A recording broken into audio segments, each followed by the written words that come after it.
Hi, my name is Sylvie. I am a certified health coach and fitness trainer. I strive to help you achieve flexibility of the metabolism, the body, and the mindset with tools like intermittent fasting, mindfulness, and stretching. In today's video, we are asking the question, should you fast without keto? And as I am saying this, it sounds a bit like a rhetorical question because of all the content I have been producing about metabolic flexibility and how metabolic flexibility works, and it seems to go without saying. However, not everyone who lands on this content knows what I'm about and what my coaching is about, so I'm going to explain how intermittent fasting without keto works and why this is my favorite approach. And then I'm going to also give you some examples of when you can use the keto diet to boost your results or kickstart your weight loss. Now, why does intermittent fasting without keto work so well? It's because it trains your body to switch from glucose to ketones for energy with ease. So that's the whole point. If you're on the keto diet, your body will always be using ketones for energy.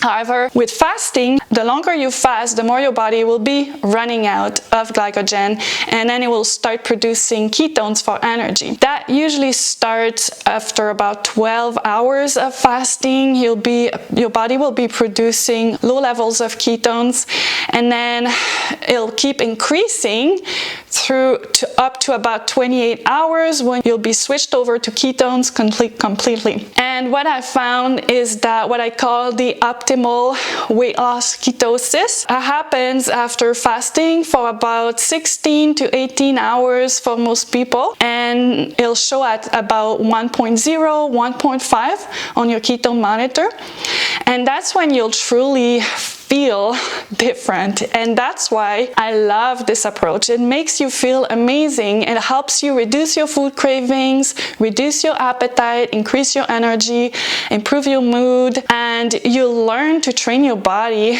to feel good even without food, because a lot of us struggle with hunger. We've grown so accustomed to eating continually, and when we go without food for more than like 3 hours, we feel horrible, we feel tired, we feel angry, we feel weak, and that's not normal. It is not normal. You should be able to go without food for more than 3 hours. And I used to be one of those people, so I totally get it, but I'm so happy that I was able to change that through intermittent fasting. And now I feel like I'm no longer a slave to food. I'm no longer a slave to my cravings. And that constant need to eat takes so much mental space. You'll really find that freeing to have that ability to switch from glucose to ketones for energy with ease. And obviously, yes, you would be able to achieve those benefits just on the keto diet, because not being able to go without food is really a sign that you are glucose dependent, and going on a keto diet would help solve that. However, the issue with the keto diet is that it is hard to sustain long term for most people, and it requires a lot of planning, a lot of counting your macros. So just practicing intermittent fasting without being keto really simplifies things and really gives you true food freedom, which is what I'm all about. So in summary, the benefits of using intermittent fasting without the keto diet are that, one, you'll train your body to be metabolically flexible, so you'll be able to switch from glucose to ketones with ease. And also, you'll learn to listen to your body, because you'll notice that sometimes your body craves certain foods, and at other times it craves other types of foods. So you may find that there are periods where your body wants more carbs, there are periods where your body doesn't seem to need as many carbs, and so you'll learn to tune into your body as opposed to following strict macro numbers that you're supposed to stick to. So it really simplifies eating. You'll be able to enjoy all your favorite foods, including carbs. Also, you'll be putting less stress on your body.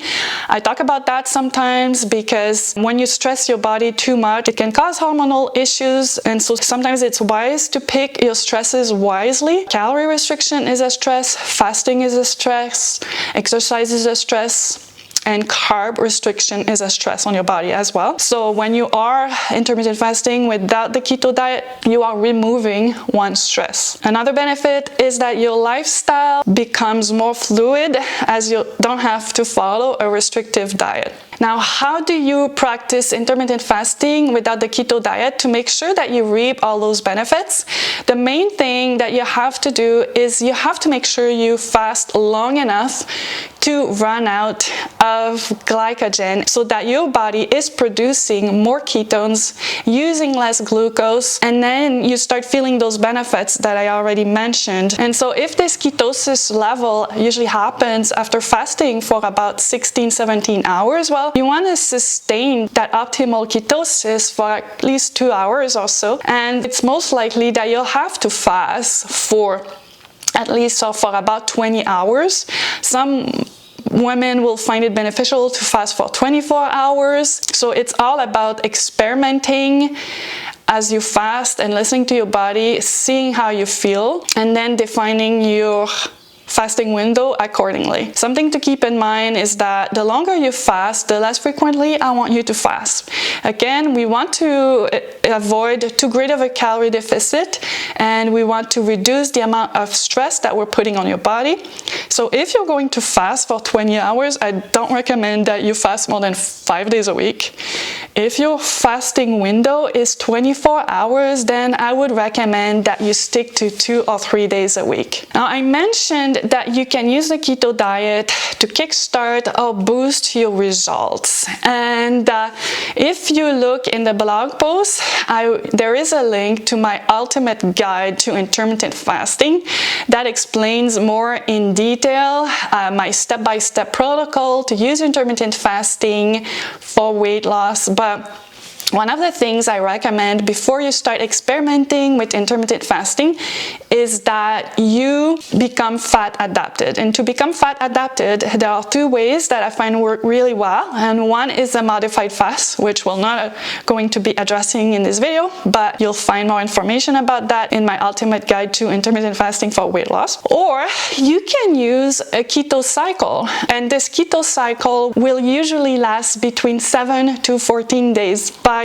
going on the keto diet for 7 to 14 days, you'll be training your body to start producing ketones for energy and not be as glucose dependent, and it'll make intermittent fasting a lot easier when you get started. I do offer a free meal plan that you can access in the blog post as well. My free keto meal plan is a 7-day meal plan, and using the meal plan will really simplify your keto cycle, because eating keto is not as simple as you may think. A lot of keto recipes online are not actually keto. They may not contain that many carbs, but the issue is that they contain very few calories as well. And so if you eat enough to meet your daily caloric requirement, you'll find that you'll be eating a lot more than 20 grams of net carbs throughout the day. That's something to be aware of. Here's how you'll be using the meal plan, or whatever meal plan you decide to create for yourself if you decide to use a keto diet to boost or kickstart your result.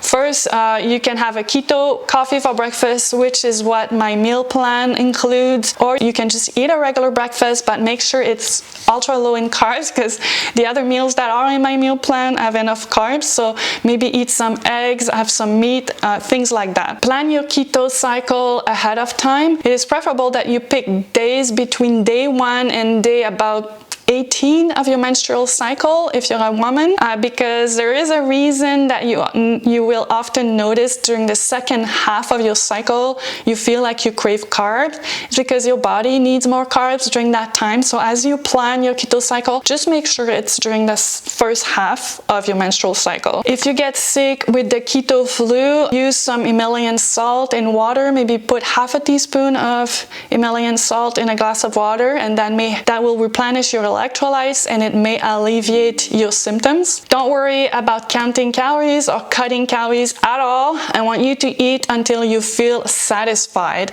And if my meal plan is leaving you still hungry, just add more food to your daily intake. So that's about it. Should you fast without keto? Yes, you should definitely fast without keto. It makes the whole process so much more sustainable long-term, enjoyable. It gives you true food freedom, and it teaches your body to use glucose efficiently, to use ketones efficiently for energy. It's a very freeing way to live. And if you would like more guidance on your health and wellness journey using intermittent fasting to become metabolically flexible, don't forget to look at my 30-day intermittent fasting transformation program, as well as the coaching packages that I offer. I would be happy to help you. Thank you for watching, and see you next time.